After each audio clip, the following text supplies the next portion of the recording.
Saya Anwari dan ini Papan Tulis.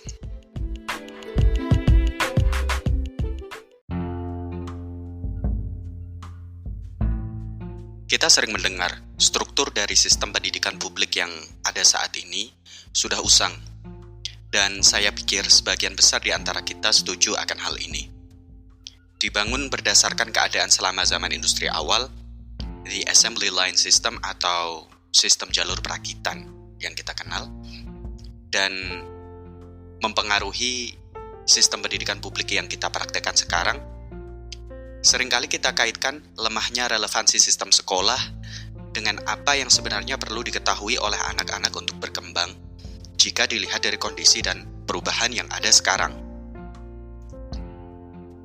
Sebagian besar dari kita mengetahui hal ini, namun kita juga tahu membuat ruang untuk perubahan besar yang diperlukan dalam sistem pendidikan publik yang kita jalankan sekarang tidak mudah dan seperti dipersulit. Bukan tidak mungkin karena rasa takut dan ketidakpastian. Oleh Madeline Levin, seorang guru dan penulis dari Teach Your Children Well, dia pernah berkata bahwa orang-orang pada umumnya tidak menyukai perubahan, terutama di saat-saat yang penuh ketidakpastian seperti sekarang. Orang-orang secara alami bersikap konservatif dan bisa dikatakan menutup diri dan tidak ingin mencoba sesuatu yang baru. Ada sekolah-sekolah yang mencoba melakukan hal-hal berbeda untuk pengajaran dan pendidikan, dan meskipun di satu sisi mereka digembar-gemborkan memiliki visi yang hebat, tetapi di sisi lain sekolah-sekolah tersebut masih dipandang sebagai sesuatu yang eksperimental atau yang bersifat alternatif. Berkaitan dengan masa ketidakpastian ekonomi seperti apa yang kita lihat dan alami sekarang, banyak orang tua ingin memastikan anak-anak mereka tidak akan jatuh ke dalam jajaran kaum muda yang menganggur dan kehilangan haknya, yang kemudian kembali ke rumah karena mereka tidak dapat menemukan pekerjaan.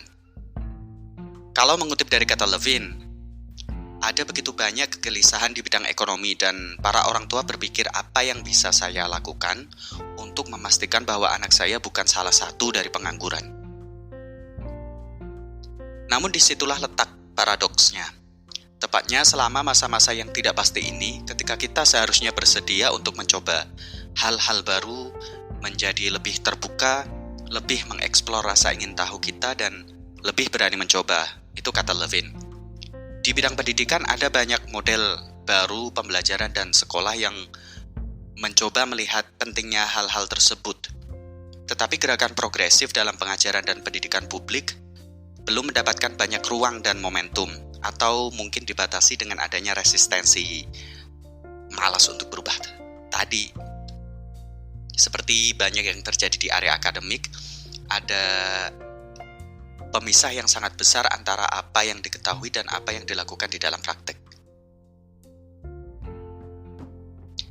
Larry Cuban, profesor emeritus di Stanford Graduate School of Education, selama bertahun-tahun fokus dan mengamati pada isu school reform, classroom practice. Dari hasil riset dan pengamatan yang ia lakukan, ia menyampaikan argumen bahwa pendidikan adalah lebih ke isu keberlanjutan daripada isu revolusi.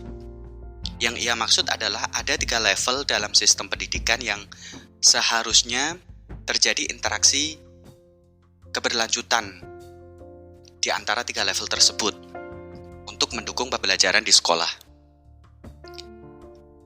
Makro level, dengan kata lain, level kebijakan tingkat nasional dan regional di mana sering ada ide baru dan inovatif atau setidaknya memiliki akses lebih tentang perkembangan di bidang-bidang lain terkait pendidikan.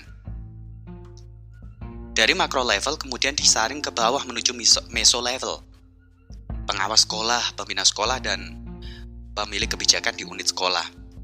Mereka-mereka yang mencoba melaksanakan pendekatan baru di dalam praktek pendidikan dan pengajaran. Dan di 2 level ini, makro dan meso, perubahan bisa terjadi dengan cepat karena 2 level ini belum bersinggungan secara langsung dengan kelas atau micro level di mana pendidikan dan pengajaran benar-benar terjadi. Di mikro level ini perubahan terjadi sangat lambat. Melihat kompleksitas yang dimiliki itu lebih dari yang dimiliki level-level di atasnya tadi, yakni makro dan meso. Kompleksitas itu pun sebenarnya berkaitan juga dengan guru, murid, kondisi lingkungan, kondisi kelas, dan seterusnya. Kalau dalam kalimat sederhana yang kita sering dengar, ganti kurikulum berkali-kali tapi di kelas seperti sama saja. Nah, kondisi lambatnya perubahan ini disebut dengan istilah the inertia of education. Lebih lagi, apa yang Larry Cuban temukan dalam 3 level tersebut menunjukkan betapa tidak mudahnya menciptakan perubahan dasar atau perubahan besar pada dunia pendidikan, dan menunjukkan betapa beratnya peran kepala guru atau para guru di sekolah dalam menciptakan pembelajaran yang sebenar-benarnya jika tidak ada dukungan dari ekosistem di sekitar mereka. Lebih lanjut lagi, kondisi ini juga menunjukkan bahwa betapa tidak mudahnya menciptakan perubahan yang lebih baik jika dilihat dari atas ke bawah. Kembali lagi ke Levin, yang dia juga seorang guru selama bertahun-tahun. Ia mengatakan bahwa dia sangat menaruh rasa hormat yang tinggi untuk para pengajar dan percaya bahwa para pengajar membutuhkan dukungan penuh dari orang tua siswa dan para administrator dalam melakukan pengajaran dan pembelajaran bersama murid di kelas. Tetapi sampai arahan datang dari mereka yang memegang kuasa kebijakan seperti pembuat kebijakan nasional dan daerah, pengawas, kepala sekolah. Sebenarnya apa yang dapat dilakukan para guru secara individu agar pembelajaran menjadi relevan bagi siswa mereka? Ada 2 hal. Yang pertama, memberi perhatian adil di kelas. Dan yang kedua, berusaha mungkin ciptakan lingkungan yang mendukung interaksi pembelajaran manusia dengan manusia. Perhatian secara adil di kelas. Satu hal yang kita tahu pasti adalah anak-anak dapat terlibat lebih dan lebih baik dalam pembelajaran ketika mendapat perhatian penuh dari guru. Dampak dari perhatian ini adalah akan tercipta hubungan kuat di kelas yang dibangun oleh guru dengan para murid, yang menjadi keharusan untuk membangun pembelajaran yang penuh arti di dalam kelas. Perhatian yang bisa dituangkan dengan mencoba untuk mengintegrasikan background dan interest para murid dengan apa yang terjadi di kelas, mengenal setiap murid dan memiliki atau menaruh harapan yang tinggi pada mereka, dengan serius menanggapi berbagai minat yang dimiliki anak-anak. Menciptakan lingkungan yang mendukung interaksi manusia dengan manusia. Analogi yang bisa kita gunakan adalah mengembalikan nilai bahwa kita berinteraksi dengan manusia di dalam pembelajaran. Di taman kanak-kanak, misalnya, anak-anak diberikan waktu yang lumayan cukup untuk ekspresi diri dengan berbagai cara kegiatan. Intinya mereka tidak dituntut harus duduk di bangku secara pasif, menulis, dan mendengarkan. Namun pelan-pelan kondisi ini menghilang sampai akhirnya di pendidikan menengah atas, di mana kebanyakan yang kita temukan adalah secara pasif duduk di bangku, setengah tidur, dan menguraikan materi pada tes berikutnya.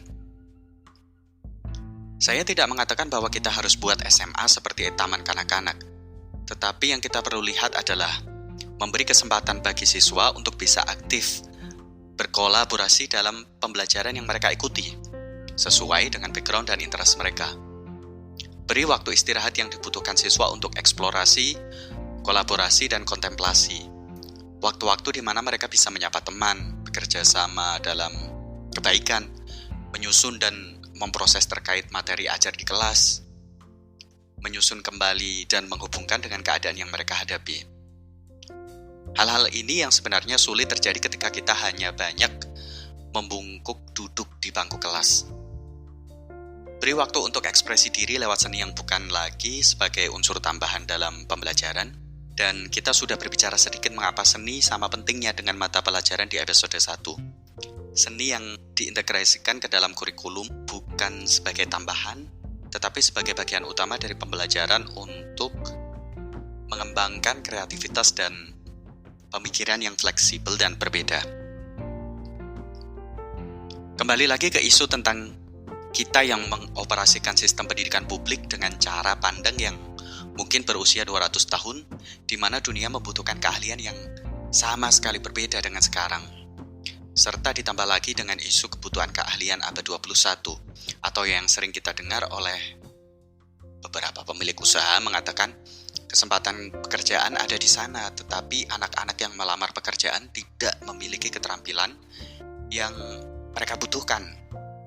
Atau bagi saya, kebutuhan keahlian abad 21 sebenarnya jauh di atas hanya untuk pekerjaan, tetapi untuk menghadapi kompleksitas dan ketidakpastian dalam berbagai bidang. Terkait isu ini, ada beberapa inisiatif yang mulai fokus untuk mendukung perubahan di tingkat mikro level yang kita sebut tadi, di mana pengajaran dan pembelajaran sebenarnya terjadi. Sebagai contoh, Challenge Success, program pelatihan sekolah di Stanford Graduate School of Education, di mana sekitar ada 500 sekolah menengah di sana ikut serta dalam program ini. Program ini sebenarnya dimulai dengan melihat pentingnya memberi akses informasi dan kolaborasi kepada mereka-mereka di mikro level, yakni para guru, siswa, dan keluarganya, serta komunitas lokal untuk menciptakan perubahan pendidikan yang lebih baik di level yang sebenarnya kita lihat dan bisa kita sebut sebagai level paling penting. Program ini pada 2003 dimulai, berawal mencoba untuk menjawab perlunya perubahan akan masyarakat yang bisa dikatakan terlalu fokus pada nilai, grades, test scores, dan performa akademik dalam pendidikan publik, sehingga menciptakan ruang yang sempit bagi anak-anak untuk bisa membangun keahlian-keahlian penting lainnya yang bisa membantu mereka menjadi resilient, ethical, and motivated learners.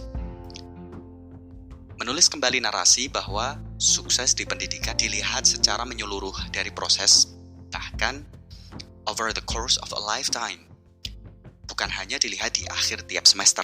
Ada 5 hal atau area yang coba dibangun oleh program Challenge Success bersama sekolah di tingkat lokal sebagai upaya untuk menjawab isu-isu yang kita bicarakan di atas. Pertama, pembelajaran berbasis proyek. Pembelajaran berbasis proyek telah menunjukkan cara yang lebih efektif untuk berpikir tentang belajar, khususnya ketika kita hidup di dunia yang sangat tidak jelas tentang konten apa yang akan relevan, tidak hanya dalam 10 atau 20 tahun, tetapi juga 3 tahun. Berkali-kali kita melihat kebutuhan akan perlunya anak-anak memahami dan mempraktekkan kerja kolaborasi, bekerja melintasi zona waktu dan budaya, karena masalah yang akan dihadapi sangat kompleks. Dan salah satu jalan untuk membangun ini dalam pengajaran adalah lewat pengenalan pembelajaran berbasis proyek. Kedua, penilaian alternatif.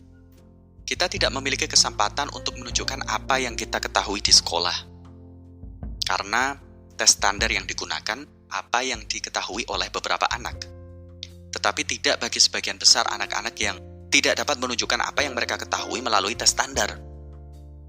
Jadi kita perlu memiliki kriteria alternatif untuk mengukur pengetahuan dan kemampuan siswa untuk menunjukkan apa yang mereka ketahui dari proses pembelajaran.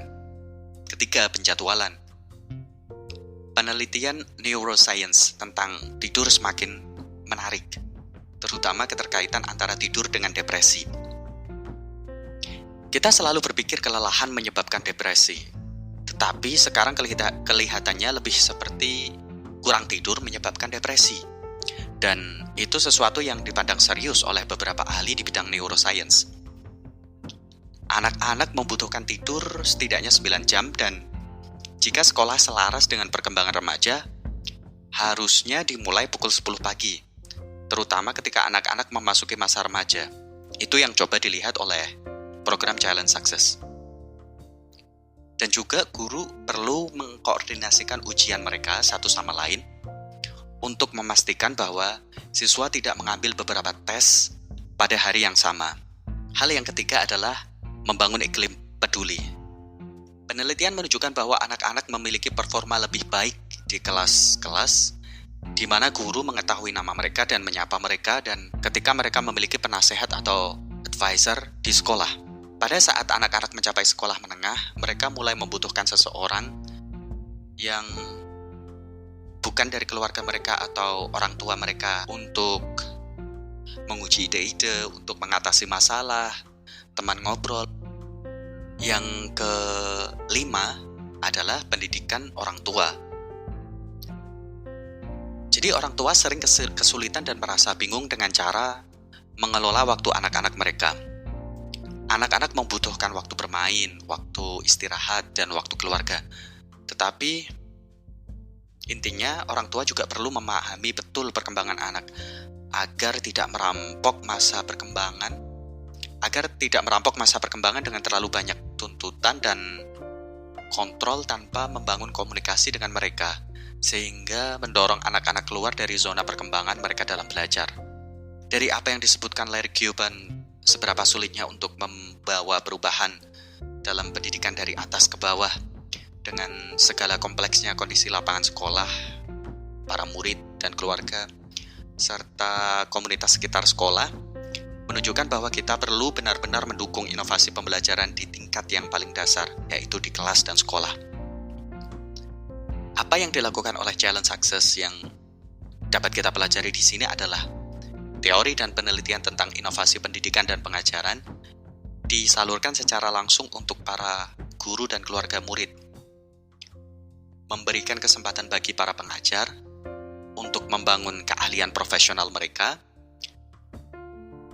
memberikan kesempatan bagi para murid untuk berbicara sebagai upaya kolaboratif dalam pengajaran, memberi edukasi kepada keluarga dan komunitas sekitar sekolah untuk turut serta mendukung pendidikan dan pengajaran di kelas. Dan intinya, dari atas, cukup ciptakan iklim agar guru, siswa, keluarga, dan murid bisa saling berkolaborasi dalam praktek pendidikan di sekolah, yakni di level mikro, seperti apa yang disebut oleh Larry Cuban tadi. Dan ketika kita mampu mendorong dan mendukung pembelajaran di setiap unit sekolah, memberi mereka kesempatan untuk lebih berkreasi sesuai dengan kondisi, maka kita yakin inovasi beragam yang kita perlukan di pendidikan akan tercapai. Stephen Downes pernah berkata, kita perlu mengubah cara pandang kita bahwa pendidikan adalah sesuatu yang dibangun untuk kita, menjadi pendidikan adalah sesuatu yang kita bangun untuk diri kita bersama. Terima kasih.